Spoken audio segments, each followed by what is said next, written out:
غور سے سنیے گا۔ اس لیے کہ بڑے ہجوم کے ساتھ بڑی تقریبات تعلقاتی نہیں ہوتی، اس لیے وہ بامانی وابستگی میں مدد نہیں دیتی۔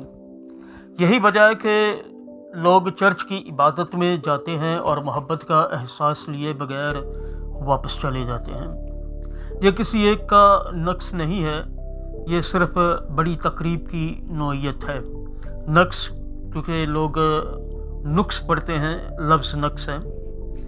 حقیقت یہ ہے کہ محبت تعلقاتی ہوتی ہے، جس کا معنی ہے کہ یہ وہاں بہتی ہے جہاں قربت ہو۔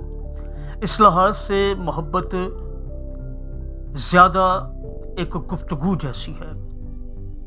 یہ ایسی چیز ہے جو حقیقتاً کم تعداد ارکان میں بہتی ہے۔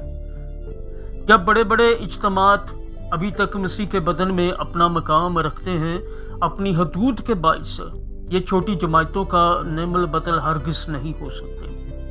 یہ ان کو محبت کے ڈیزائن کے مرکز کی بجائے خارجی بنا دیتا ہے۔ حقیقت یہ ہے کہ اگر ویکینڈ کی عبادت ہی توجہ کا مرکز ہے اور ہمارے ایمان کا اظہار ہے، تو پھر پہلا حکم پہلے درجے پر نہیں ہے۔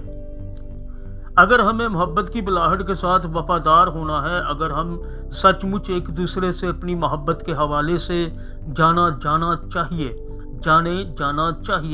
یا چاہتے ہیں، اگر ہم خدا کے ڈیزائن میں ڈھلنا چاہتے ہیں، تو پھر ہمیں اپنا دھیان چھوٹی جماعتوں میں محبت رکھنے پر مرکوز کرنا چاہیے۔ یہی وجہ ہے کہ یہی وہ جگہ ہے جہاں پر خدا کی محبت کلام اور عمل میں ظاہر ہوتی ہے۔ چھوٹی جماعتوں میں جو محبت بہتی ہے، وہ دنیا کے سامنے خدا کی تصویر اس سے زیادہ کامل طور پر پیش کی جا سکتی ہے جو ہم بڑے اجتماع میں پیش کرتے ہیں۔ اس لیے ان پیار کرنے والی چھوٹی جماعتوں کو دنیا میں مسیحیت کا بنیادی چہرہ بننا چاہیے۔ آمین۔ آگے اگلے صفحے 43 پر ہم دیکھیں گے 2 اور 3۔ یہاں پر بھی کچھ لائنیں ہیں، اگر آپ کہتے ہیں تو میں پڑھ دیتا ہوں۔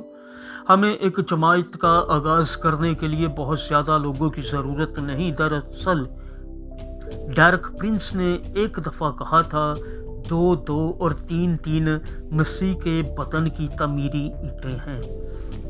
5 منٹ اور کتاب کا نام ہے Jeff Woodcock, writer producer Emmanuel Aslam صاحب، آواز میں شہزاد شوکت، اور ہم دیکھ رہے ہیں صفحہ نمبر 42۔